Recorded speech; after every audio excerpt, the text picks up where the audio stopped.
Okey. Mula Ustaz. Assalamualaikum warahmatullahi. Alhamdulillah rabbil alamin wa bihi nasta'in wa la udwana illa 'alal zalimin.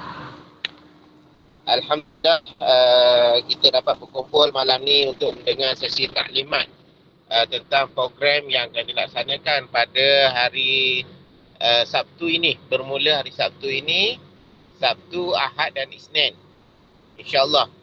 Dan juga alhamdulillah ada tamu yang daripada jauh akan datang pada hari Jumaat dan juga mengambil penginapan awal pada hari Jumaat. Dan insya-Allah bagi yang ingin mendapatkan lanjutan rawatan, boleh ada yang telah menempah untuk mendapatkan rawatan tambahan pada hari Isnin, Jumaat, Ahad, Sabtu, Ahad, Isnin, Selasa. Pada hari Selasa. Jadi kami sebagai Urusti akan berkampung lebih kurang 5 hari lah kat situ. Bermula daripada hari Jumaat, Sabtu, Ahad, Isnin dan Selasa. Ni saya baru balik daripada La Hot Spring ni. Baru balik menghantar sebahagian daripada barang persiapan untuk kita nantilah. Dan juga saya update list penginapan semua orang lah. Jadi ada satu bilik lagi lah kalau ada yang mau tempah bilik pada 16 hari bulan, ada satu lagi bilik yang available pada 16 hari bulan. Jadi kalau nak boleh hubungi saya nantilah, insya-Allah. Okey, untuk makluman, saya ni dalam perjalanan pulang. Kemungkinan lain tak clear, tak tahulah, tapi harap clear lah. Jadi untuk makluman, Ustaz Wan Imran akan menerangkan pada kita tentang jadual waktu kita nantilah, apa pengisian kita. Cumanya dari segi penginapan lah, saya beritahu bahawa kita akan bermula penginapan kita secara rasmi 3 hari 2 malam ni.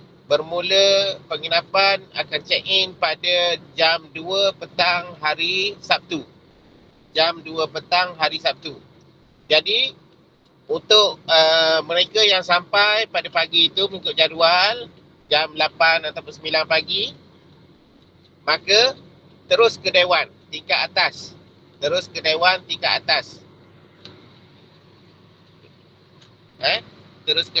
tingkat atas untuk pendaftaran dan juga mengikuti kelas. Beg-beg yang dibawa boleh tinggal dalam kereta dulu, ataupun sekiranya yang datang dengan bas pada pagi tu, contohnya Muhammad Riza yang saya tahu bahawa akan datang dengan bas. Jadi Muhammad Riza Melaka datang dengan bas sampai saja di Bandar Jetih, insya-Allah kita akan ada urustia bahagian pengangkutan yang akan pergi ambil di Bandar Jetih. Lebih kurang Bandar Jetih ke tempat kami itu, tempat La Hot Spring itu setengah jam, 30 minit juga. Jadi siapa yang perlukan pengangkutan daripada Bandar Jetih ke tempat penginapan boleh beritahu urustia, Yang setahu saya kebanyakan peserta datang dengan kereta sendiri, dan kereta boleh parking di depan di depan bilik.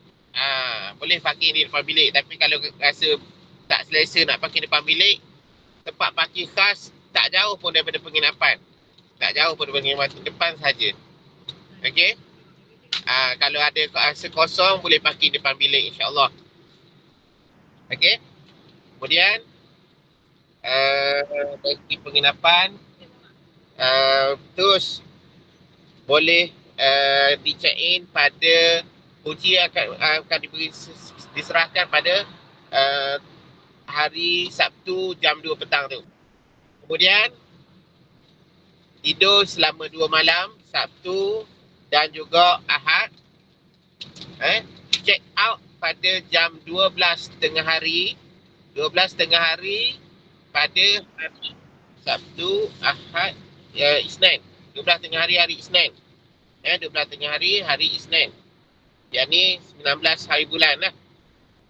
18. 17, 18, 19. Betul lah 19 hari bulan. Bagi yang tidak mahu meneruskan rawatan tambahan tu lah. Pada 19 hari bulan, hari Sabtu, Ahad, Isnin. Hari Isnin. Jam 12 tengah hari. Perlu check out dan barang-barang simpan dalam kereta.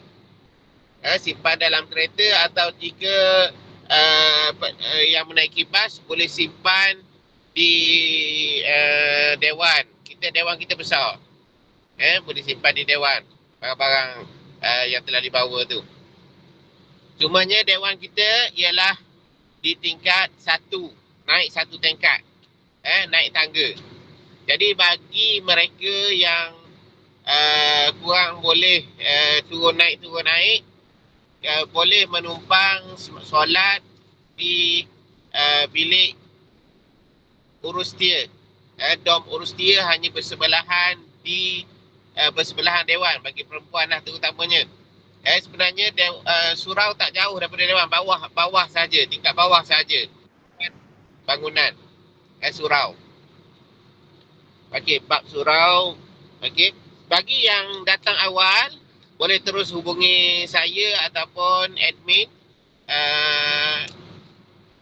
untuk dapatkan kunci.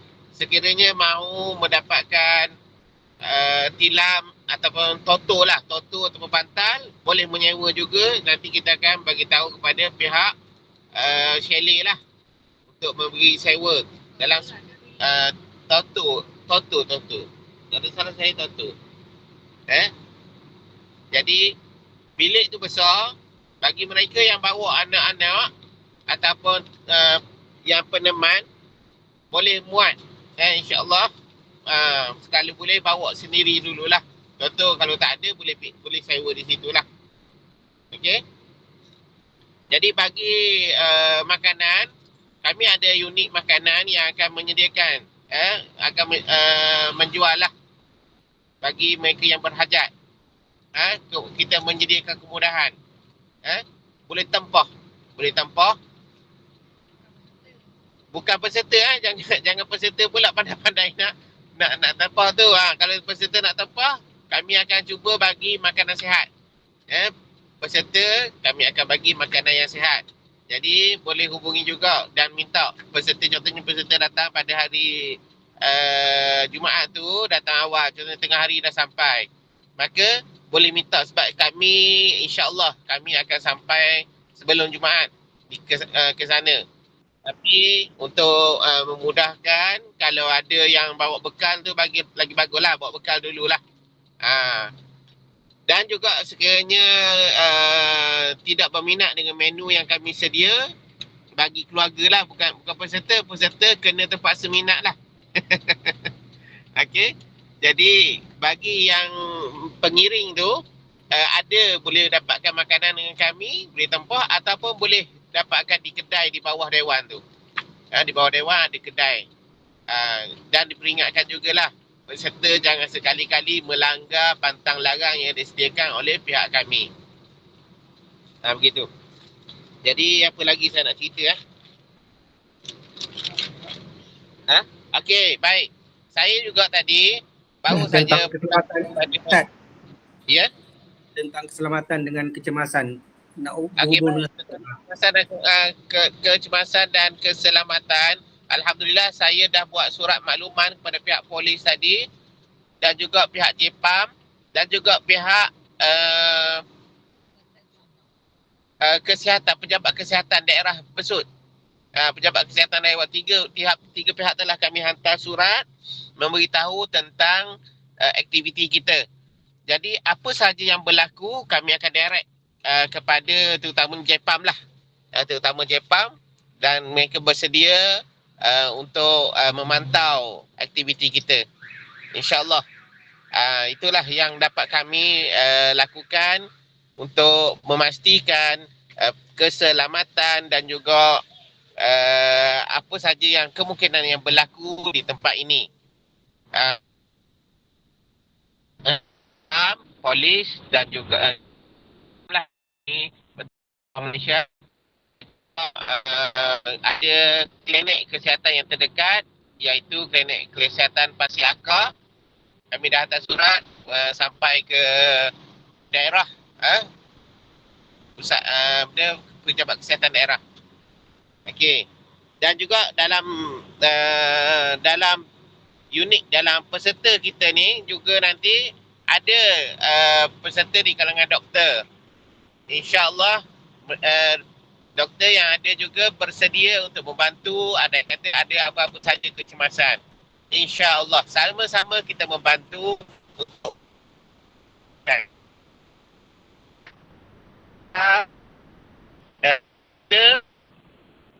mengikut step yang Ustaz, berhenti dulu Ustaz. Nak cerita tu berhenti kereta dulu. Ya. Line tak okey dah. Line tak okey. Jangan berhenti dulu lah cerita. Okey. Okey, jadi Ustaz cuba Ustaz masuk dulu. Saya rasa dah tak banyak dah saya cerita ni. Gini Ustaz, kita buka dulu soal jawab untuk apa ni, pasal penginapan ni. Kalau siapa-siapa nak tanya tentang penginapan. Baik, okey. Berkenaan penginapan ni, tolong saya buka soalan sekejap siapa yang nak bertanya.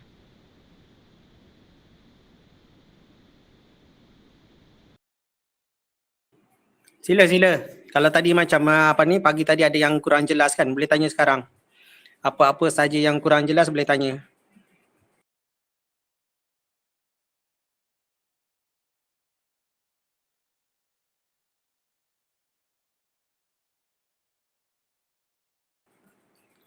Ada orang ke? Senyap semua? Ke semuanya clear, tak ada masalah dah? Ada Ustaz, ada. Okey, sila.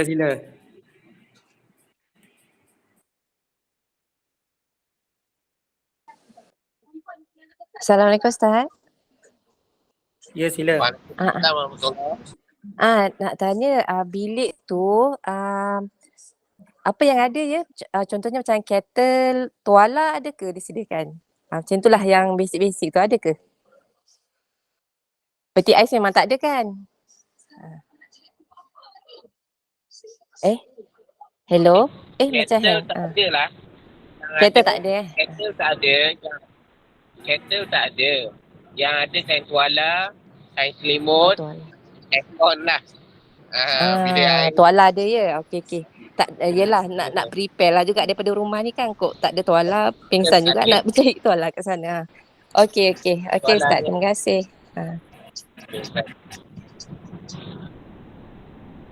Assalamualaikum Ustaz. Ya, Waalaikumsalam. Ada apa ya? Hari Sabtu, hari Jumaat nak check in pukul berapa boleh? Jumaat. Saya sebakat booking bilik.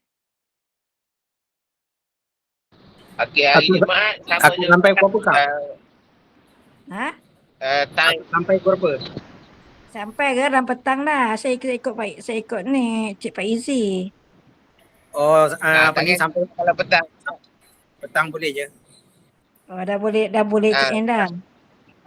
Dah. Dia biasa boleh check in pukul 2 petang. Oh, okey faham. Okey. Tak ada masalah, petang tak ada masalah. Tak mari awal je kan. Kalau mari sebelum memang tak dapat check in dah. Lepas tu lagi satu nak tanya lah, kalau dekat Dewan tu ada aircon tak Dewan? Dalam Dewan kita belajar tu. Sebab saya tak tahan aircon kalau saya nak buat baju tebal lah nanti.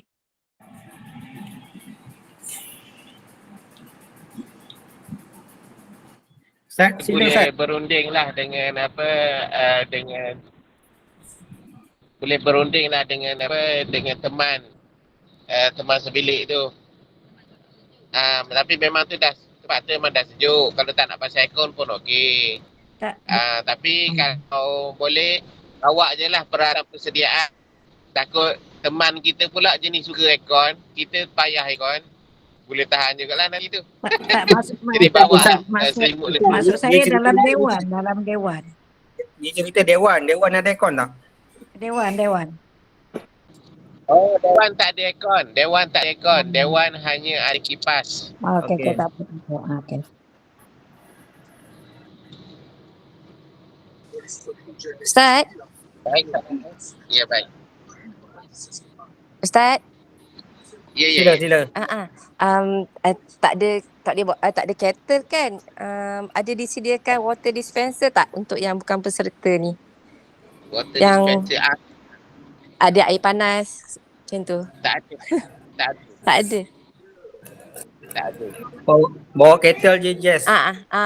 Boleh lah. Kita orang boleh bawa kettle ke? Takut tak boleh bawa. Boleh bawa. Okey, baik. Okey, terima kasih Ustaz. Amin.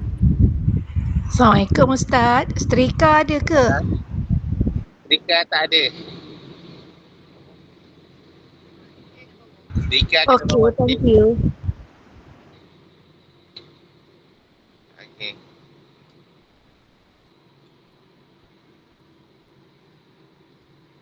Lagi? Dah habis ke soalan? Tanya habis-habis tentang penginapan, senang. Nak tanya contohnya kedai runcit dekat ke jauh ke, tanya. Ustaz, ada kedai runcit yang berdekatan? Ke setengah jam juga dia keluar? Tu lah barang lah. Adalah sikit-sikit barang tu. Tapi di situ lebih prefer kedai makan. Kedai runcit tak banyak lah di situ. Kalau betul nak dapat air mineral, benda simple lah. Tapi kalau nak dapatkan barangan yang lengkap, dalam 10 kilo keluar daripada situ. Pekan yang terdekat Bukit Payung, 10-15 kilo itulah. Kampung Ulah pun ada, tapi yang terbaiknya pergi pekan Bukit Payung, 15 kilo daripada situ. Besar lah. Puas hati lah, banyak buah pun banyak. Sepanjang jalan masuk daripada Jetih ke situ, banyak jual buah, banyak jual sayur, banyak jual makanan, banyak sangat ada. Jadi bagi mereka yang ada kenderaan, bolehlah menyenggah dulu, bawa bekal.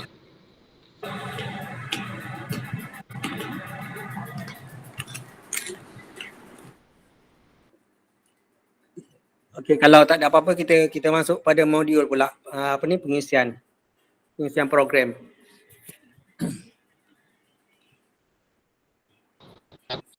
Saya program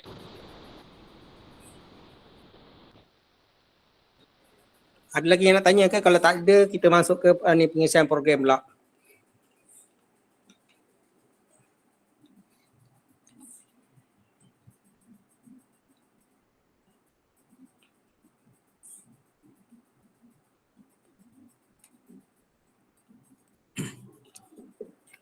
Bismillahirrahmanirrahim. Assalamualaikum warahmatullahi taala wabarakatuh. Seterusnya kita masuk pada pengisian program ya. Okey, hari Sabtu awal pagi selepas sembahyang subuh, sebelum makan, sebelum buat apa-apa kan, peserta semua diminta untuk buat vital check sendiri. Kan, vital check kendiri. Antara benda yang perlu buat timbang berat badan pagi tu kan, timbang berat badan, kemudian cek BP, kemudian kalau kencing manis cek gula pagi tu ya, lebih kurang pukul 6 suku 6.30 kan, pagi selepas sembahyang subuh kan, cek dulu, kemudian tulis pada kertas kecil je kan, tulis berat badan, kemudian BP berapa, termasuk dengan PAS ya, termasuk dengan sistolik, distolik, kemudian PAS sekali kan. Kemudian kalau ada kencing manis, bacaan gula kan. Kemudian kalau ada rasa sakit tulis juga situ Contohnya rasa sakit kepala ke, sakit pinggang ke, lenguh-lenguh ke, kan. Kalau sakit kepala bahagian mana sakit, kan. 1 sampai 10 berapa dia punya sakit. Kalau sakit pinggang, kan, bahagian mana sakit. Kemudian 1 sampai 10 berapa skala dia. Tulis pada kertas. Di dewan nanti, kan, di dewan nanti bagi kertas tu kepada Kak Yat ataupun seorang lagi Kak Sal ya. Ya, Kak Sah. Ya, saya. Bagi kepada Kak Yat Tuan ataupun dia Kak betul. Sal ya. Boleh faham ya, pagi kalau datang daripada rumah ataupun datang daripada mana-mana, datang daripada penginapan ke, kan, sebelum datang tu ambil dulu berat badan, kemudian BP, kemudian gula kalau ada kecil manis, kemudian kalau ada rasa sakit-sakit, kan, tulis. Sampai dekat dewan nanti bagi. Itu kerja yang pertama yang kena buat pada pagi Sabtu. Kan, kemudian pagi Jumaat, pagi Khamis, kan, macam besok ya, ambil WhatsApp pada Kak Yat. Ya, WhatsApp pada Kak Yat. Pagi sekali untuk Khamis dan Jumaat, pagi sekali, malam sekali. WhatsApp kepada Kak Yat. Saya dah dalam grup saya dah bagikan apa yang perlu bagi tahu. Okey. Kemudian sampai di dewan, kita akan buat ni dulu, kita akan buat pemeriksaan tulang. Taklimat perjalanan program tak ada lagi ya sebab dah buat malam ni. Kan kalau ikut jadual tu 8.30 ada taklimat perjalanan program. Tapi sebab kita dah buat malam ni, jadi pagi tu taklimat perjalanan program tak ada. Kan sebab ada kawan-kawan kita yang baru nak datang, belum sampai lagi. Kan jadi kita buat malam ni. Okey ya. Kemudian pagi tu pukul 9 kita akan edar sarapan pagi. Kan hari pertama kita akan ikut protokol Dr. Walter Kempener ataupun Rice Diet fasa 1, fasa detox. Dan kita akan sarapan bersama-sama. Yang yang buat pemeriksaan tulang kan. Dan yang sedang tunggu pemeriksaan tulang boleh sarapan terus. Pemeriksaan tulang ni, tulang belakang, tulang pinggul ni mungkin ambil masa 10 minit ke 15 minit. Kemudian pukul 11 kita akan start kuliah pertama. Dan waktu kuliah kan ada snack pagi. Kalau siapa yang nak makan boleh makan, kalau siapa tak nak makan boleh. Kan sebab snack ni sama ada pagi ataupun petang dia optional saja. Boleh ambil, boleh tak ambil. Kalau sebenarnya yang tak ambil lebih baik daripada yang ambil. Kan tapi dalam program ni kita sediakan juga ada snack pagi dan snack petang. Kan sarapan pagi 100% buah-buah saja ya. Buah-buah saja. Kemudian snack pagi juga buah kan. Snack petang juga buah. Kemudian seterusnya snack pagi tu ni waktu kuliah ya. Sambil dengar kuliah sambil makan snack pagi. Pukul 12.30 kita berhenti, kita akan makan tengah hari. Dan selepas makan tengah hari kita solat berjamaah. Kemudian pukul 2.30 kita masuk pula ke dewan, kita kita sambung kuliah 2. Kan pukul 3 ada snack petang. Kemudian pukul 4.30 kita akan solat berjamaah, solat asar. Kemudian pukul 5 petang kita akan buat terapi pertama.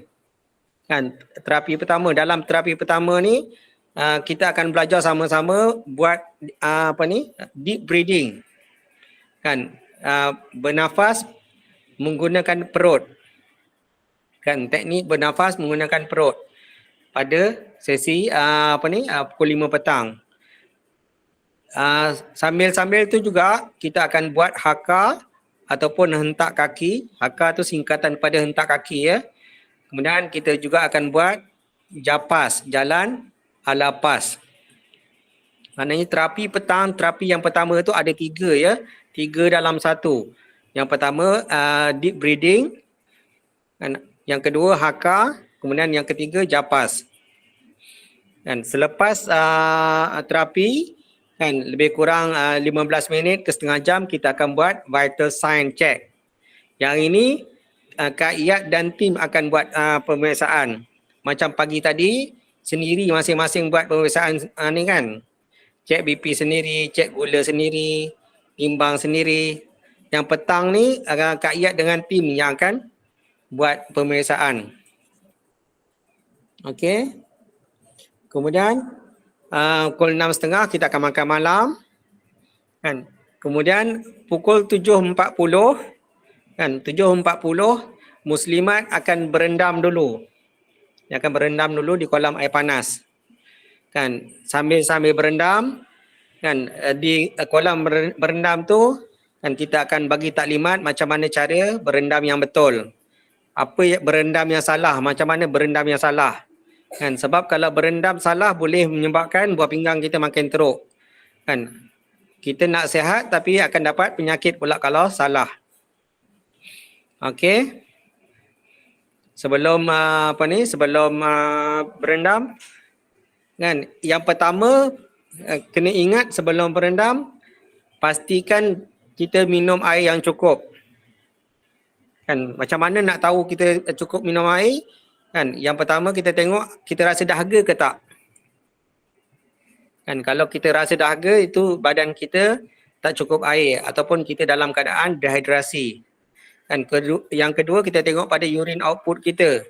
Kalau warna dia kuning pekat kan itu kita dalam keadaan dehidrasi. Jadi kita kena minum air. Sebab waktu kita berendam kita akan berpeluh dengan banyak kan. Jadi air akan keluar dengan banyak. Kalau kita dalam keadaan dehidrasi kan orang yang sihat pun boleh akan boleh dapat penyakit dia panggil kidney acute kan. Acute kidney failure kan boleh menyebabkan kegagalan buah pinggang acute. Kalau orang sihat ya, kalau berendam air panas berendam dalam jacuzzi dalam keadaan dahaga. Jadi kalau puasa tak boleh masuk ya dalam tak boleh berendam. Okey, selain pada tu kan yang pertama tadi minum air sebelum berendam. Yang kedua kan Yang kedua pakaian yang kita pakai kan seelok-eloknya kan cotton. Jangan guna nylon ya. Jangan guna nylon, jangan guna daripada fabrik yang beracun.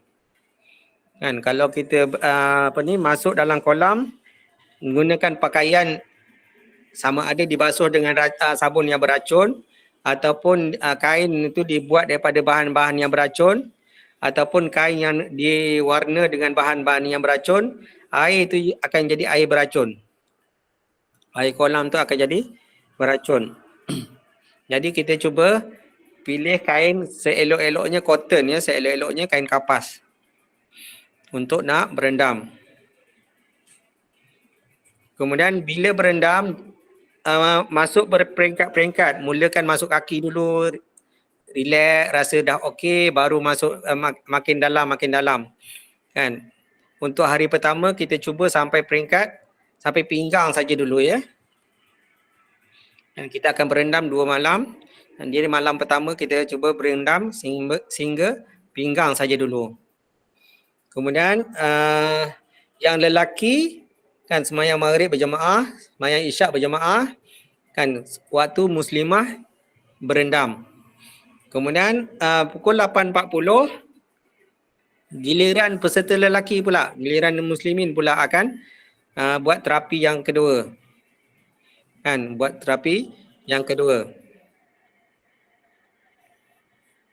sama juga macam tadi kan. Pastikan minum air sebelum berendam. Kemudian masuk menggunakan pakaian kan seelok-eloknya kain cotton. Dan kemudian kita masuk berperingkat ya, mula dengan kaki dulu. Kaki kan 2 minit, 3 minit, kemudian kita makin sampai lutut, sampai peha, kan, peringkat demi peringkat. Tak nak badan tu terkejut kan. Kemudian pagi esok kan sama macam pagi awal tadi. Kalau awal tadi kita daripada penginapan sendiri ataupun daripada rumah sendiri, yang hari kedua ni kita dah semuanya berada di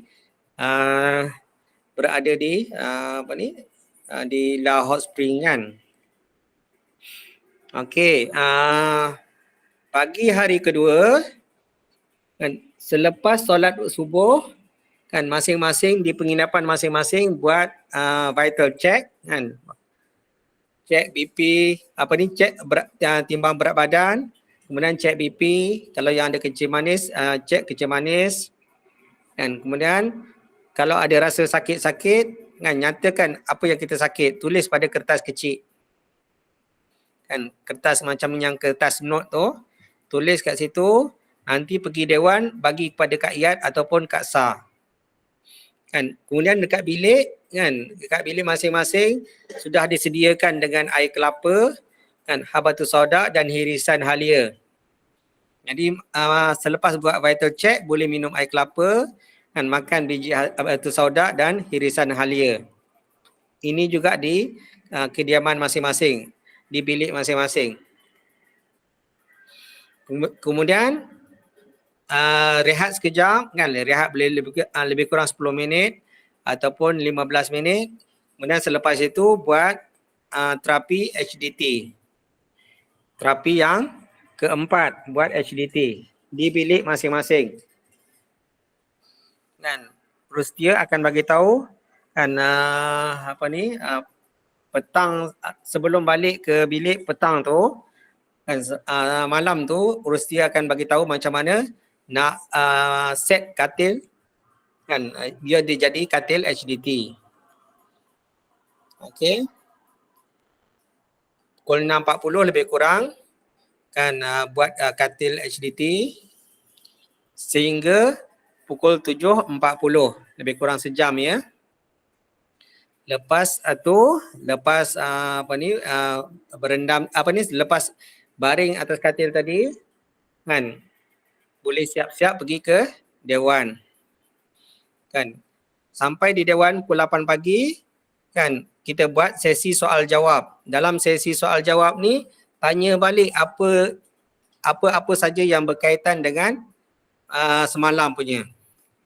Apa-apa saja yang berkaitan dengan hari Sabtu kan, tentang pelajaran hari Sabtu, tentang terapi hari Sabtu, tentang penginapan hari Sabtu kan, pada pukul 8 pagi kan. Kemudian waktu soal jawab tu kita buat lebih kurang 2 jam ya, daripada pukul 8 pagi sehingga pukul 10 kan. Waktu dalam sesi soal jawab tu juga kita akan edar sarapan. Maknanya sarapan tu akan jalan serentak dengan majlis ataupun program soal jawab. Dan pukul 10 kita start kuliah yang ketiga. Dan kemudian pukul 11 Senin pagi kan, macam semalam juga Senin pagi ni waktu kuliah 3. Maknanya sambil dengar kuliah sambil Senin pagi. Macam tadi kan, sambil soal jawab, sambil sarapan. Jimat masa kan. Okey, kemudian pukul 12 tengah hari makan tengah hari. Dan hari kedua berbeza dengan hari yang pertama. Hari pertama tadi kita fokus pada detox kan. Kalau yang betulnya kita akan buat sekurang-kurangnya 2 minggu ya. Kalau untuk orang yang tak ada sakit, untuk orang yang nak kurus saja kan, detox ni sekurang-kurangnya 1 minggu. Tapi untuk orang yang ada sakit, sekurang-kurangnya 2 minggu. Ada kes yang dengan Dr. Walter Campaner kan sampai 2 bulan ya dia buat yang detox. Detox makan dia cuma nasi ataupun yang seumpama nasi. Jadi untuk hari Sabtu nanti tengah hari kita akan makan seumpama nasi kan. Kemudian yang petang tu kita akan makan millet, bubur millet ya. Untuk hari Sabtu. Kemudian untuk hari Ahad kan kita akan makan tengah hari kan ala rice diet recovery. Kan recovery ni kalau yang detox ni dia elimination, dia panggil elimination and detox. Tujuan cara makan macam tu untuk eliminate dan detox. Untuk singkir kan dan detox. Elimination ni penting pada orang-orang yang ada penyakit autoimmune ataupun ada penyakit histamine intolerant ya. Dia ada penyakit histamine intolerant ataupun dia ada penyakit allergic. Ya. Jadi sebelum buat apa-apa kita kena eliminate semua sekali. Apa yang kita eliminate semua sekali. Tinggal yang paling minimum makan cuma nasi dan buah saja. Itu untuk elimination. Hari Sabtu nanti semuanya akan merasa kan macam mana cara untuk eliminate dan detox. Kemudian untuk hari kedua kan hari Ahad kan recovery dan reintroduce kan recovery dan reintroduce. Macam proses detox ni kita buang semua sekali kan selama kalau dalam program ni selama 1 hari lah. Tapi bila balik rumah nanti buat selama 2 minggu. Kan selepas tu kita akan masuk ke fasa kedua, fasa recovery dan ataupun fasa reintroduce. Dan kalau dalam Dr. Walter Campaner rice diet ni cara reintroduce ni ada macam-macam. Ada banyak macam-macam jenis, ada yang berperingkat-peringkat. Kan contohnya kan fasa pertama reintroduce nasi dengan tomato saja. Kan dia nak tengok adakah dia selama ni allergic pada tomato. Jadi dia buat reintroduce nasi dan tomato saja. Kalau ada allergic dia akan buang tomato. Kalau tak ada allergic dia teruskan tomato. Kan nanti kita hari Ahad nanti kita akan tunjuk macam mana cara rice diet recovery ataupun rice diet reintroduce. Okey. Kemudian pukul 10 kita akan kuliah 3 kan pukul 11 di tengah-tengah kuliah tu akan diedar senik pagi. Pukul 12.30 kita akan makan tengah hari kan ala rice diet kan. Kemudian petang 1.30 kita solat Zuhur, pukul 2.30 kuliah lagi kan tengah-tengah kuliah pukul 3 petang ada snack petang. Kemudian 4.30 solat asar berjamaah. Pukul 5 kita akan terapi lagi. Terapi kali ini macam yang semalam, terapi dia buat breathing, kemudian buat haka dengan japas kan. Kali ini kita akan buat HIIT workout kan. Kita akan buat exercise HIIT untuk hari Ahad. Selepas bersenam lebih kurang pukul 6.10 kita akan buat vital check, vital sign check. Kemudian 6.30 kita makan malam. Kemudian lepas makan malam boleh balik ke bilik dan bersiap sedia untuk maghrib. Pukul 7.40 terapi 2 untuk muslimah. Dan dia akan berendam, peserta-peserta perempuan akan berendam di kolam. Peserta-peserta lelaki akan pergi ke surau, salat maghrib berjamaah. Kemudian solat Isyak berjemaah. Antara maghrib dengan Isyak tu Ustaz Wan nak buat kuliah maghrib. Kemudian sama macam semalam, selepas sembahyang Isyak, yang lelaki pula akan berendam. Kan? Kemudian bila selepas berendam, balik ke bilik, kan, bersiap untuk tidur. Kan? Sama juga macam sebelum ni ya. Saya terskip tadi. 9.40 kita dah bersiap untuk tidur. Kan? Sebelum tidur kita buat latihan pernafasan yang kedua. Kan? Latihan pernafasan kedua adalah latihan pernafasan 4-7-8. Kan? 4-7-8. Nanti kita akan belajar macam mana cara pernafasan 4-7-8. Kan? Yang ni kena belajar kat sana ya, sebab nak kena tunjuk macam mana cara dia. Okey. Dah selepas kita buat pernafasan 4-7-8, kan, pakai gelang grounding, kita boleh tidur. Kan, alapas. Alapas tu sebab apa nama dia alapas? Sebab dia ada teknik macam mana nak turun tidur. Kalau kita nak bangun, katalah nak bangun pergi bilik air ke, kan, bangun subuh ke, nak bangun qiyamul lail ke, ada teknik macam mana cara nak bangun daripada tidur. Okey. Kemudian seterusnya hari Isnin kan, hari Isnin. Hari Isnin sama macam hari Ahad, pagi Ahad. Kan, selepas solat subuh berjemaah, buat vital check. Kemudian minum air kelapa, ambil habatus sauda. Kan, ambil hirisan halia. Habatus sauda tu lebih kurang 7 biji ya. 7 biji gigit. Kan, kita sediakan biji habatus sauda. Dan kemudian hirisan halia.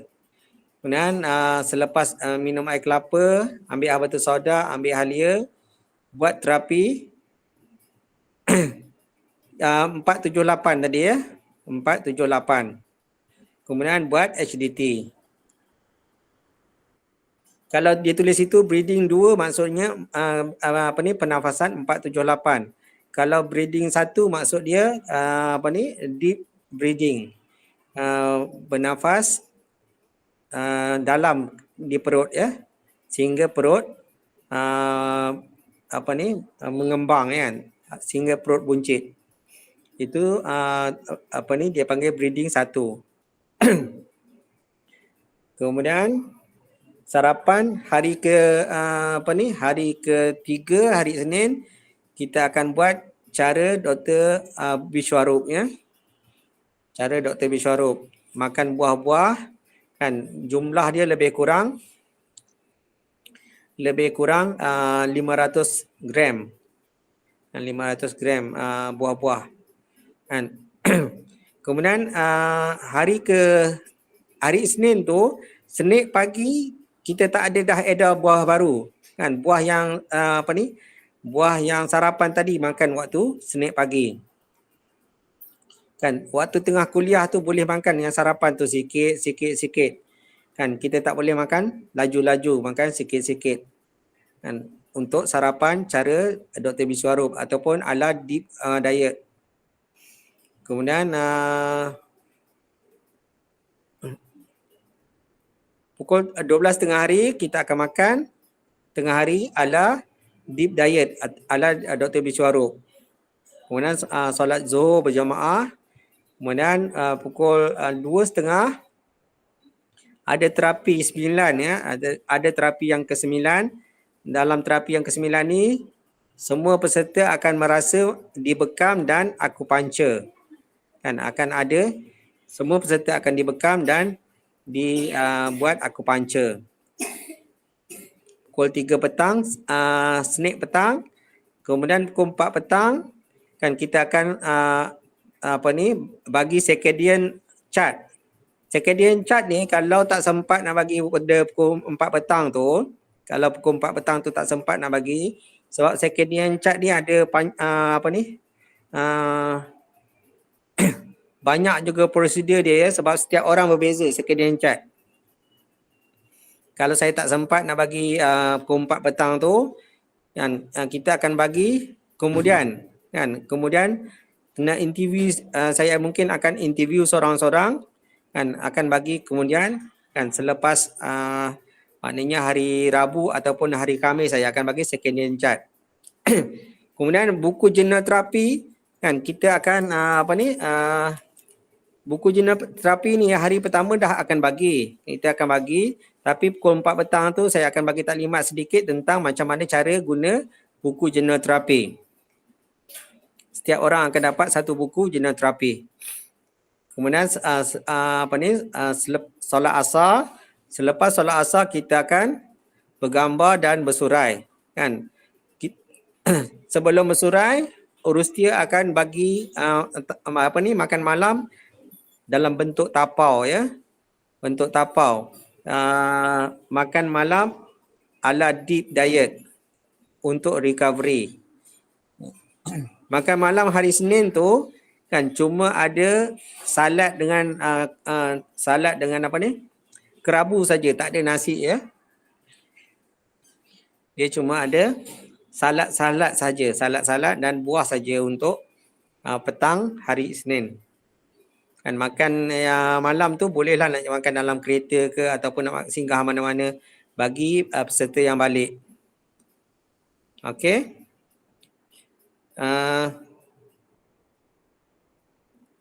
Semua dah dapat ni kan? Semua dah dapat dah. Okey, kat sini ada nota ya, vital sign tu apa dia? Kan tekanan darah, degup jantung ni.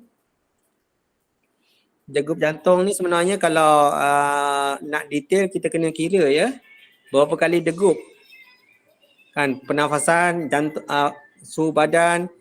Ini kalau nak detail ya untuk vital sign. Tapi untuk dalam program ni kita ambil tekanan darah. Kemudian kalau pesakit kencing manis, ambil kencing manis. Ambil gula kan. Kemudian kalau kat rumah kan ambil juga urine output. Ni untuk vital sign. Dan kadar oksigen boleh pakai mesin kan, boleh pakai mesin oximeter. Kan, kemudian tengok ada sembab air tak? Cek kaki ada sembab tak? Tangan ada sembab tak? Itu untuk vital sign. Kemudian breathing 1 pernafasan perut. Breathing 2 pernafasan 478. Breathing 3 pernafasan Valsalva maneuver. Valsalva maneuver ni banyak bentuk ya, Valsalva maneuver, nanti kita akan belajar sama-sama. Kan, kemudian PAS tu singkatan pada perubatan akhir zaman. JAPAS tu kan jalan ala PAS ya. Kemudian HK hentak kaki ala PAS. Kan HDT maksudnya baring miring kepala ke bawah. Head down tilt ataupun baring miring kepala ke bawah. Itu kita akan tunjuk juga macam mana cara nak buat HDT. Kemudian HWI hot water immersion ataupun berendam air panas. LLHWI lower leg hot water immersion, rendam kaki, rendam air panas bahagian bawah kaki saja sampai ke lutut saja. Okey. Kemudian apa yang perlu bawa? Kan apa perlu bawa? Kan semua ubat-ubat yang doktor bekalkan. Kan kemudian slipper, kasut sukan untuk aktiviti sesi terapi.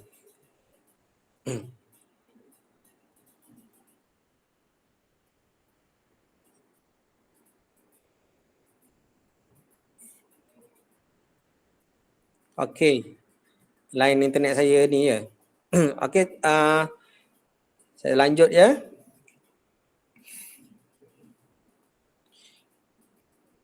Kemudian pakaian yang sesuai untuk berendam, kan? Apa pakaian dia? Pakaian yang daripada kain kapas. Kalau tak dapat kain kapas, terpaksalah kain lain ya. Kain yang lain-lain lah. Kan seelok-eloknya, seboleh-bolehnya kalau boleh kain yang kapas. Kemudian terapi untuk pakaian sesuai untuk bersenam. Dan penimbang berat badan, alat ukur tekanan darah, kan mesin bacaan gula. Ni kalau satu bilik berkongsi pun boleh. Macam penimbang tadi, kan penimbang tekanan darah tu boleh berkongsi kalau satu bilik. Bawa satu saja pun okey. Okey, saya buka untuk pertanyaan. Silakan.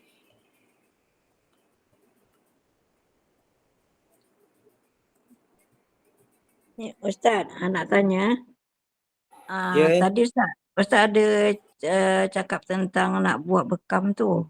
Buat bekam tu kena ambil HB dulu ke? Nak takut ada tak cukup darah ke apa ke? Tengok buat ujian darah Ada HB dulu ke? ada cara macam mana nak tengok. Ah, Ada cara nak tengok kan. Nanti saya akan share dengan dengan juruterapi tu macam mana cara nak tengok okey kan. okey. Hmm. Kita sendiri boleh tahu sebenarnya, kita nak boleh anggarkan kita punya HB. Kan kita tengok kelopak mata kita, bawah kelopak mata kita tengok pada hujung jari kita, dia ada cara kita nak tahu HB. Kan kalau kita pergi cek di di hospital atau makmal tu lebih baik. Tapi jurubekam yang cekap dia tahu macam mana nak cek HB. Okey. Selain faham. pada tu, bekam di dalam program ni tak banyak ya. Antara 1 hingga 3 cup saja. Kan kalau orang yang HB rendah kan mungkin tusukannya akan dikurangkan. Jadi darah yang keluar tak banyak. Dan kita nak sekurang-kurangnya kita dapat rasa bekam dan kita dapat keberkatan bekam tadi. Kan bekam ni power dia kat mana? Power dia dekat berkat dan syafaat Rasul yang kita harapkan. Kan biasa orang cerita bekam manfaat dia itu ini kan. Boleh merawat penyakit itu, penyakit ini, kita tak kisah pun tentang itu. Kan tak penting pun semua tu. Kan yang penting kita nak mendapat keberkatan bekam dan mendapat syafaat Rasul. Kan sebab kan saranan bekam ni datang dalam malam Isra' Mi'raj kan. Bukan datang di bumi ya. Saranan untuk bekam ni bukan datang di bumi tapi datang di langit. Dalam peristiwa Isra' Mi'raj kan setiap kali Rasulullah melintasi kumpulan malaikat kan, malaikat-malaikat akan berpesan kan, tolong sampaikan kepada umatmu kan, berbekamlah kan, macam itulah lebih kurang maksudnya ya. Okey. Assalamualaikum Ustaz. Salam. Bagi yang ikut online ni, so kita nanti dapat peluang kan nak tengok macam mana Ustaz mengajar breathing, HPT semua tu kan. And then kalau boleh kita nak share jugalah menu-menu apa yang dihidangkan semua tu. And then satu lagi kalau boleh, kalau Ustaz bagi tazkirah pun kalau boleh kita nak tengok online juga Ustaz ya. InsyaAllah. InsyaAllah ada. Kan apa ni tentang menu apa semua tu minta dengan urustia, nanti urustia insyaAllah akan bagi. Kan kalau urustia tak bagi akak ngadu kat saya hampur dah urustia. InsyaAllah. So yang tazkirah Ustaz antara maghrib dengan isyak sekali Ustaz nak join sekali dengar lah kalau boleh. InsyaAllah kan yang tu nanti tazkirah tu nanti Ustaz Wan yang buat, Ustaz Wan Afzal. Okay, insyaAllah. Thank you. Assalamualaikum. Okay. Yang setakat ni tentang tetentif boleh faham ke? Boleh. Okay. Ustaz, kalau HDT tu kita tak tidur dengan HDT kan? Tak apa? Kita buat HDT tu sejam sehari kan? Sejam sehari. Dalam latihan ni kita buat sejam sehari. Dan macam saya sendiri, saya buat 2 jam. Kalau kat rumah saya buat 2 jam.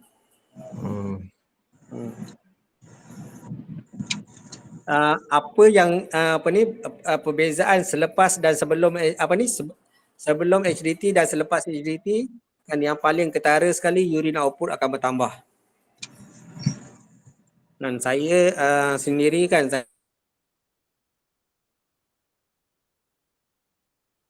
sendiri 2 hari sekali baru ada sedikit je keluar kan. Tapi selepas buat HDT kan maksimum saya pernah pergi paling banyak 2.9 liter. Lebih kurang 2,900 mil kan keluar. Sangat banyak. Dan bila kita boleh urine output banyak, kita boleh minum air dengan banyak. Bila kita minum air banyak, urine output keluar banyak kan, toksin-toksin dalam badan kita pun akan keluar lebih banyak.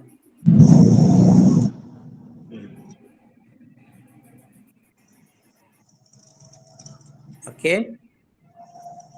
Lain-lain?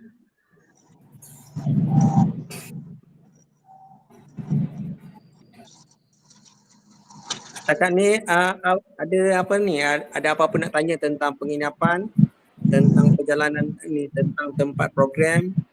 Dan kemudian untuk yang sahabat-sahabat online boleh juga tanya apa-apa yang berkait dengan online.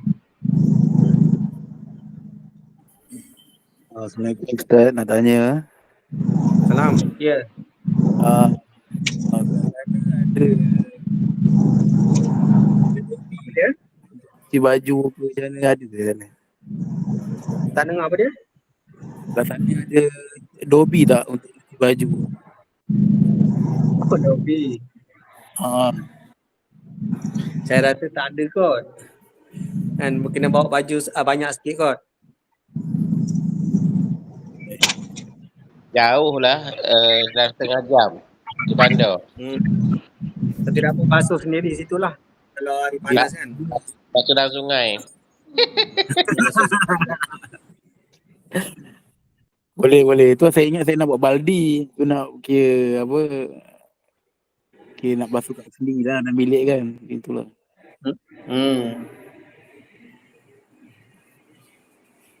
Saya selalu jalan seorang kan. Kalau tengok esok tengok beg saya, jangan terkejut beg saya memang besarnya.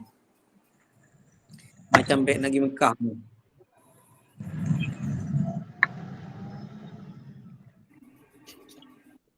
Okey, lain-lain? Assalamualaikum Ustaz. Salam. Ya. Ini tak boleh nak ikut program ni. Kejap. Saya ambilkan dulu yang tak nak bercakap. Okey, sila. Okey, saya tak boleh nak ikut apa program ni, tapi boleh secara online kan? Okey. Melalui apa tu? Facebook ke apa ke? Facebook. Melalui Facebook ada dengan melalui Facebook ada, melalui Google Meet pun ada. Okay, saya pun tak pasti nanti Ustaz Wan mungkin juga nak buat dengan apa ni. Kami Satu lagi lebih apa, dengan kami akan online dengan StreamYard dan tembak ke Facebook. StreamYard. Okey, baik. Okey. Nanti juga live kami akan usaha juga untuk tembak ke YouTube kalau dapat. Okey, baik. Sebab saya pun nak juga ilmu tu kan. Semuanya saya tak mampu nak ikut. Faham. Jadi sekarang saya dah bagi dalam grup online. Saya dah bagi dalam grup online apa yang sama juga yang dapat datang. Saya bagi juga untuk pengisian vital check semua tu. Jadi simpan juga maklumat, isi juga maklumat dan juga boleh juga PM kepada Kak Iyad untuk dimasukkan dalam data ataupun awak boleh catat sendiri pun boleh lah. Sebab kita akan send jugalah tu. Sebab benda tu lah awak akan jadi rujukan untuk bertanya pada Ustaz Wan nanti. Okey, baik. Faham. Dan satu lagi, kalau boleh yang online ni ikut serta makan seperti yang kami makan. Maksudnya kalau boleh saya akan bagi menu tu sebelum kursus lah. Okey, baik. Faham. Kalau boleh awak ikut lah. InsyaAllah. Terima kasih Ustaz. Ustaz. Ya. Assalamualaikum. Yang apa ni kejap. Nanti yang online ni kita kirim buku buku terapi tu. Ya, baik, insya-Allah. Boleh. Perlu post ke ataupun macam mana Ustaz, ataupun tu dia orang print sendiri? Kena post. Okey, kita uruskan insya-Allah. Okey. Sila nak tanya tadi, siapa nak tanya? Assalamualaikum. Ustaz, Ah, masa sesi terapi tu nanti untuk setiap untuk setiap terapi kita banyak jugalah nampak situ tak terapi yang kita akan buat ya. tu, adakah akan ditaklimatkan dulu proses dia macam mana, kemudian semasa kita buat tu adakah akan diselia oleh urustia, sebab kadang kita tak macam mungkinlah kita nampak situ macam ada kita tak berapa mahir ke kan, adakah akan dipantau oleh urustia ke macam mana tu? Okey, sebelum setiap terapi memang akan ada taklimat. Kemudian yang waktu terapi waktu berendam memang kita ada urustia. Kemudian yang untuk HDT urustia mungkin datang juga, tapi dia tak duduk situlah kan, sebab HDT ni di bilik di penginapan masing-masing. Jadi mungkin dia akan pusing macam itulah urustia kan.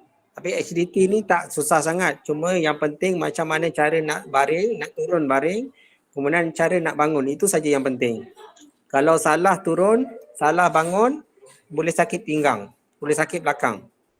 Kan boleh menyebabkan saraf tersepit. Jadi sebab tu hari pertama kita akan buat pemeriksaan dulu.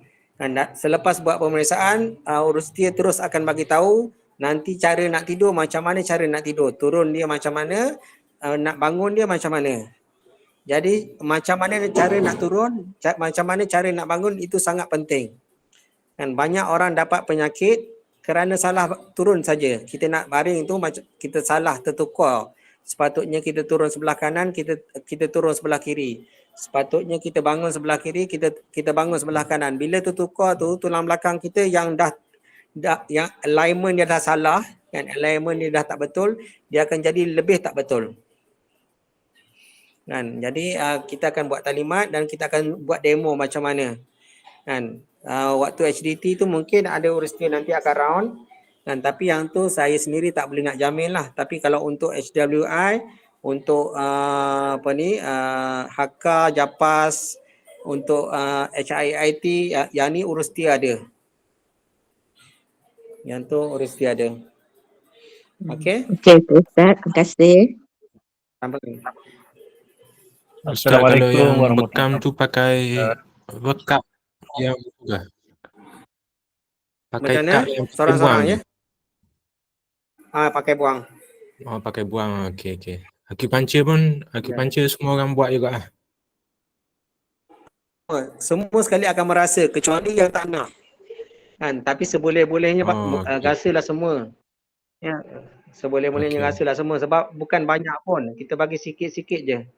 Kan, ambil poin yang sangat penting. Okey. Terima kasih Ustaz.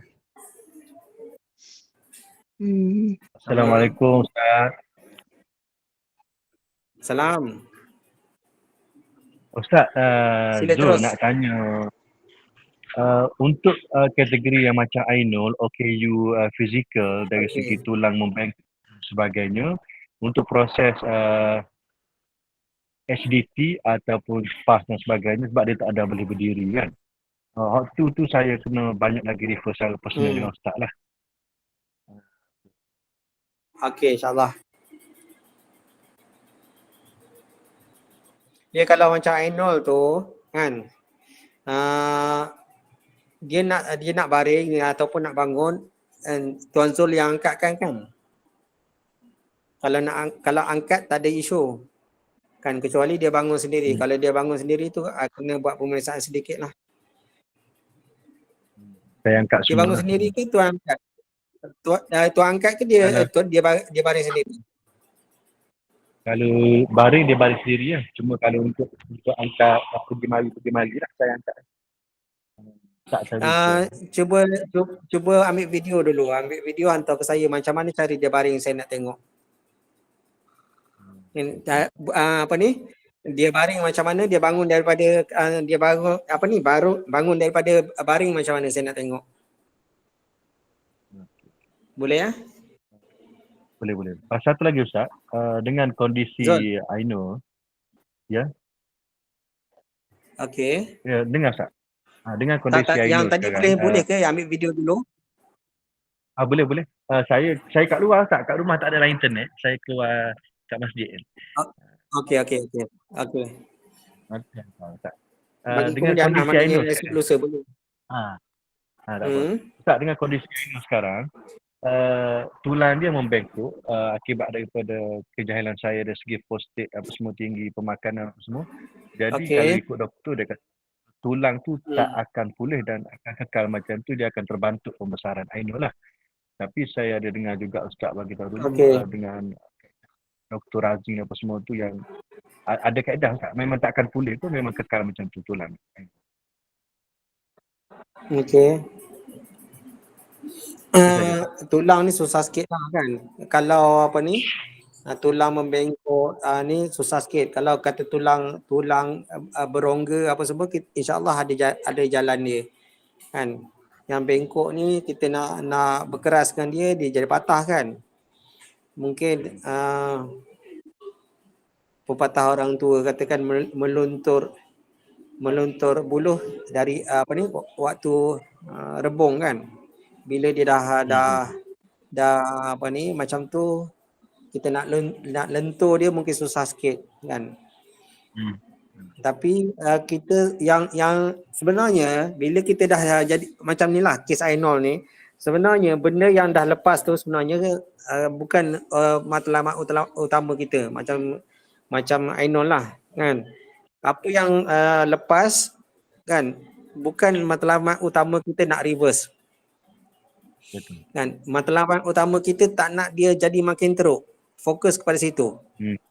Kan kalau kata dia dah membengkok, tak nak dia makin bengkok. Kan kita nak maknanya ikhtiar untuk matlamat jangka pendek dia kat situ. Kan kalau dia nak menjadi lebih elok, boleh reverse, itu sebagai satu bonus saja.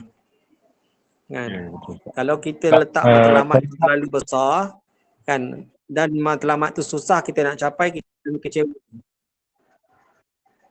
Ya. Sebab saya tengok dia punya tulang rahang. Apa dia? Kita manusia biasa normal. Tulang rahang atas bawah. Kondisi kita ni dia melengkung atas kan. Jadi dia punya atas tu dia dah turun ke bawah sehingga gigi depan tersembul. Maknanya untuk breathing, untuk bernafas dia dah sudah sempit dari segi antara lidah dengan tulang rahang atas. Sebab dia dah melengkung ke bawah. Kita melengkung dia dicembung. Nak berubah bentuk tulang. Kes macam tu, kes macam tu kan bukan Ainul je, siapa-siapa pun boleh jadi macam tu. Kan kita sendiri pun boleh macam tu, orang yang sihat pun boleh jadi macam tu. Cara bernafas yang salah kan, katalah bernafas dengan mulut. Bila bernafas dengan mulut, gerahang ni akan lari sikit. Kan lepas tu hidung pun juga akan lari. Kan orang yang bernafas dengan mulut, hidung dia akan jadi macam bongkok sabut. Orang cakap bongkok sabut kan, itu kita tengok hidung macam tu, itu petanda dia bernafas dengan mulut. Kan bila dia bernafas dengan hidung balik kan, dia ikhtiar bernafas dengan hidung balik, bentuk muka tu akan berubah perlahan-perlahan. Hidung dia akan berubah perlahan-perlahan, lepas tu dia punya rahang dia akan berubah perlahan-perlahan. Tapi kena buat latihan bernafas dengan betul. Kan macam ada jual alat untuk tambat terutama waktu tidur lah. Kadang kita tengah tidur, kita tak perasan pun kita sebenarnya kita bernafas dengan mulut. Kan sebab apa kita bernafas dengan mulut waktu kita tidur? Sebab bilik kita banyak pencemaran. Bila bilik banyak pencemaran, banyak bahan toksin kan, sewaktu kita tidur badan kita akan protect diri kita daripada toksin tadi. Macam mana cara dia protect? Dia akan keluarkan mucus.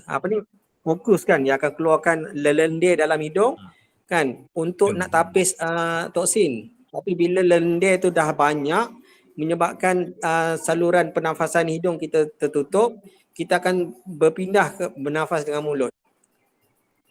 Kan kalau Betul. kita bangun Itulah. tidur kita tengok hidung kita macam banyak hingus, kering, kan sepatutnya kita buat pembersihan kat bilik. Kan itu tanda bilik kita ada banyak benda yang macam contohnya hama ataupun apa-apa yang toksin apa semua dalam bilik, kan itu menyebabkan hidung kita tersumbat waktu kita tidur. Okey. Boleh ya? Jelas Kak, terima kasih. Okey.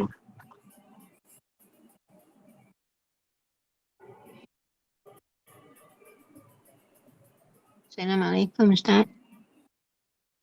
Salam, ya.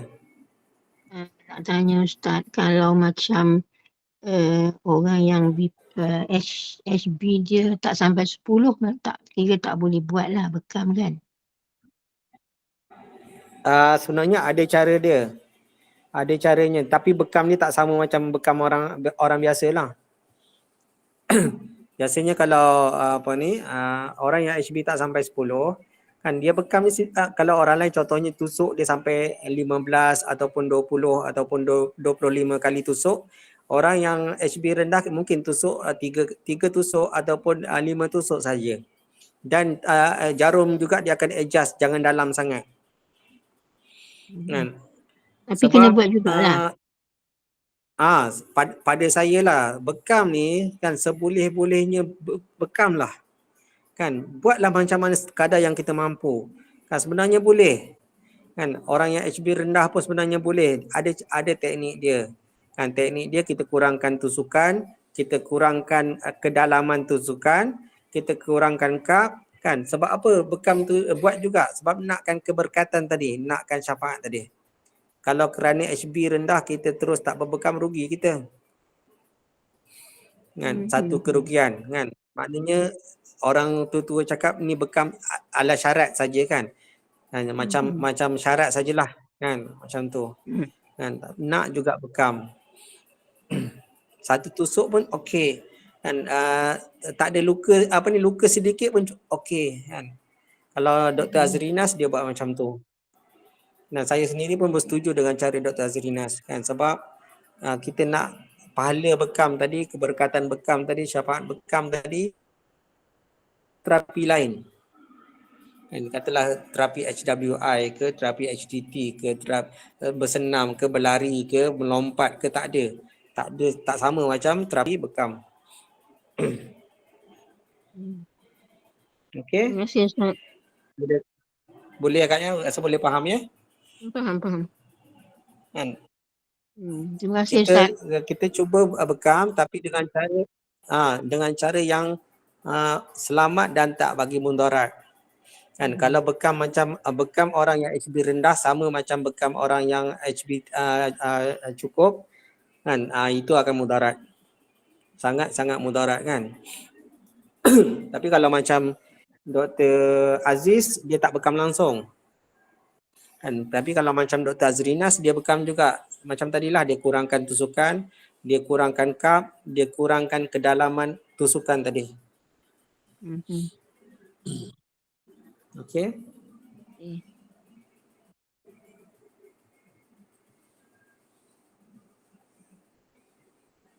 Lain-lain ada lagi? Dah dekat 10.21 dah.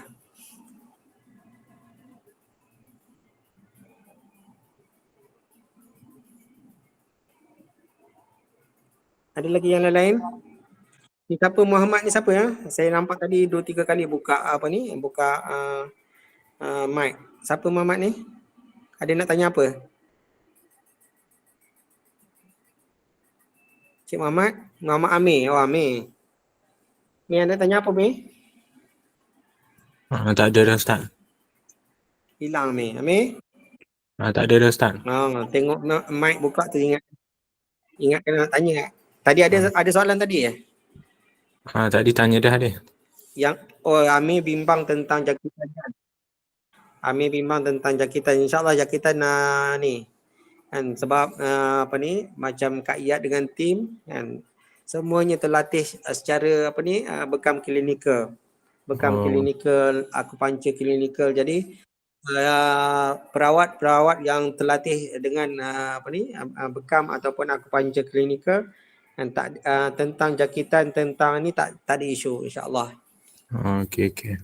Kan kalau yang tak dilatih secara klinikal memang risau jugalah. Okey Ustaz. Assalamualaikum Ustaz. Okey.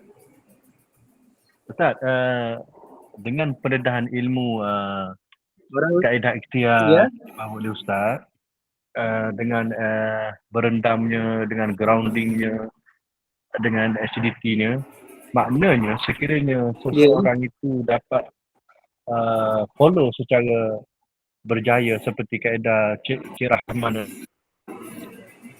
Saya macam ni je. Ini apa ni? Dan Tuan Tuan Faizi, Zul macam ni je. maknanya Tuan Zul, macam ni je. Saya boleh bagi jaminan. Saya yakin saya boleh jamin semua pesakit kan, semua pesakit yang ikut kaedah yang kita nak share ni kan, saya sangat yakin at least dia boleh reverse, dia boleh penyakit dia dah 50% boleh kata sembuh. Kan? Macam ni lah kita ni keyakinan kita. Contohnya kan, rumah kita ni kita yakin rumah kita tak akan terbakar kan, ataupun api yang membakar rumah kita akan padam bila kita dah buat semua prevention tu kita dah buat langkah-langkah untuk mengelakkan kebakaran, untuk mematikan api tu kita dah buat semua sekali. Kita yakin rumah kita tak perlu pun bomba. Macam tu juga kesihatan kita. Dan bila kita dah berjaya hindarkan semua punca dia, toksin dia, virus dia, kemudian kita rawat secara alami, kan kita yakin sekurang-kurangnya 40%, 50% dia akan reverse, dia akan dia akan sembuh. ya, Macam saya sendiri, hakikat semua. ya. Kan kita yakin untuk bebas daripada dan dialisis. Kan nak kata contohnya orang yang dah dialisis kan, orang yang dialisis nak bebas pada dialisis itu matlamat yang besar sangat. Kan pergi matlamat yang dekat sikit kan, macam orang nak naik tangga lah kan. Nak pergi ke tangga yang ke 10 ataupun ke 20, kita kena start daripada tangga yang pertama. Kan tangga yang pertama apa matlamat yang dekat? Matlamat yang dekat kan contohnya kan HB dia dah mula normal, kan dia punya BP dah mula normal. Itu dah sebenarnya dah kejayaan dah. Kan. Kemudian nanti contohnya urea dia dah maintain je, tak pernah lebih pada 20. Itu sebenarnya dah satu kejayaan. Kan. Kemudian nanti ureanya maintain tak pernah lebih daripada 10. Ya, itu satu kejayaan. Macam Tuan Rahman tu kan, macam mana dia boleh, doktor boleh agree dengan dia untuk kurangkan dialisis. Bila doktor tengok dia kan, bila doktor tengok dia tak ada lagi air masuk paru-paru, tak ada lagi edema kan. Kemudian urea dia maintain 10 je, doktor dah mula agree dia nak kurangkan. Nak kurangkan frekuensi tadi kan. Kalau doktor tengok bengkak-bengkak air masuk paru-paru kan, kemudian doktor tengok urea 30, 40, 50 kan, memang doktor tak akan benarkan kurangkan dialisis. Macam itulah juga macam Ainol ni. Kan jangan letak matlamat yang besar tu di depan kita, letak dulu matlamat yang kecil. Kan bila kita kutip yang kecil ni kita tak perasan, nanti kita aku dah dapat banyak rupanya. Kan macam kita berjalan, kita kutip batu 1, 2, 3, 4, 5, kita kumpul. Tengok dah jadi satu rumah. Kan macam tu juga tak, macam sebenarnya macam Aino dan semua pesakit nephrotic syndrome sehingga ke tahap CKD, apa yang saya kenal, semua ibu bapa mereka yang melalui tahun pertama, tahun kedua dan saya tahun ke-10, maknanya mereka melalui fasa seperti saya 2 tahun, 8 tahun lepas, 5 tahun lepas. dan ibu bapa zero knowledge tentang benda ni. Hanya mengharapkan 100% pada doktor dan doktor tidak menerangkan secara detail tentang apa yang perlu dan tak perlu. Dan ISAJR kita tak tahu langsung. Zul, sebenarnya tak Ya. boleh juga nak salahkan doktor. Tak boleh juga nak salahkan doktor. Yang pertama sebab apa tak boleh nak salahkan doktor? Sebab satu hari dia ramai dia terpaksa layan pesakit. Kan satu hari dia nak mungkin layan 50 orang, mungkin nak layan 100 orang pesakit. Jadi setiap pesakit dia cuma boleh jumpa 5 minit, 10 minit. Bila nak jumpa 5 minit, 10 minit dia tak akan sempat nak cerita. Kan itu yang pertama, masa tu kan. Masa tu tak bagi peluang ruang untuk doktor nak bercerita panjang. Kemudian yang kedua kan, sebab kita ni semua rakyat marahin. Orang-orang miskin, orang ni kan bukan somebody. Katalah kita ni Dr. Mahathir contoh. Kan? Macam-macam lah doktor akan cerita kat kita. Kan? Apa-apa saja doktor nak buat kat kita, dia bermesyuarat dulu. Kan berkumpul lah doktor sebelum nak buat apa-apa tindakan dekat kita kan. Apa-apa prosedur dia nak ambil pada kita tu dia mesyuarat dulu. Tapi sebab kita ni kan somebody, jadi gitulah. Kan jadi sebab tu kita sendiri yang perlu cari ilmu, kita sendiri kena prepare diri kita. Kan. Okey. Saya rasa pukul 10.30 kita tutup lah. Tinggal 1 minit lagi. Tapi kesian kalau bapa yang tak apalah Zul, yang lepas tu kita tengok yang ke depan. Kan macam Zul sendiri anak ramai lagi. Kan kalau teruskan dengan kejahilan tu kan, bukan setakat Ainul, adik-adik Ainul juga mungkin jadi macam tu. Kan jadi kita tengok yang ke depan. Yang dah lepas tu kemudian lah yang dah lepas tu lepaslah. Okey. Boleh ya? Okey, terima kasih Ustaz. Kalau tak ada apa-apa kita tutup majlis. Ustaz Wan, sila. Jadi alhamdulillah, terima kasih kepada peserta-peserta yang dapat ikut taklimat kita pada malam ini. Jadi semoga kita mendapat manfaat daripada perhimpunan kita malam ini dan kita mendapat naungan daripada Allah Subhanahu Wa Taala atas majlis ilmu kita pada malam ini. InsyaAllah kita tutup majlis kita nanti dengan bacaan surah Wal-'Asr dan tasbih kafarah. Subhanakallahumma wa bihamdika. Ustaz hilang suara Ustaz. Subhanakallahumma wa